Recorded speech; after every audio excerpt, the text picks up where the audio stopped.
ओम शक्ति देवताय नमो नमः स्वाहा बना के लाए मखड़े के सब ओम शक्ति देवताय नमो नमः स्वाहा ओम दर्शेभ्यो नमो नमः स्वाहा ओम सर्वेभ्यो देवेभ्यो नमो नमः स्वाहा ओम सर्वेभ्यो अपानाय नमो नमः स्वाहा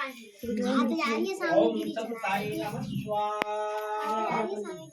ओम लक्ष्मी नारायण नमो नमः स्वाहा ओम अपान ज्ञान समानाय नमो नमः स्वाहा ओम सर्वसताय नमः स्वाहा ओम ब्रह्मा वराजेश्वरंतकारे भानु शशि भुवनश्री स्वाहा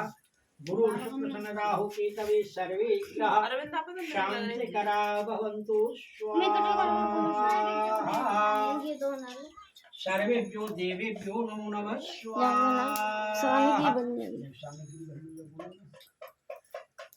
ओम दक्षताय नक्षमाय प्रणाय नमो नमः स्वाहा ओम श्री कृष्ण गोविंद वासुदेवाय नमो नमः स्वाहा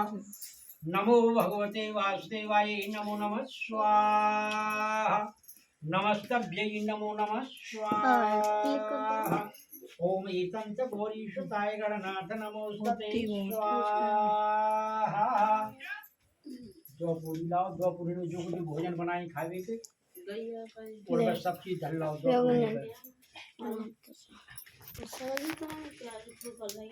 बेटा सुन ले दो पूरी में जो भोजन बनाए साग खीर दही वो सब ने ये प्याज डलिया सब्जी में हाँ तो फिर मीठो धल्ला खीर धल्ला चाहे वो देखेंगे ना जी जो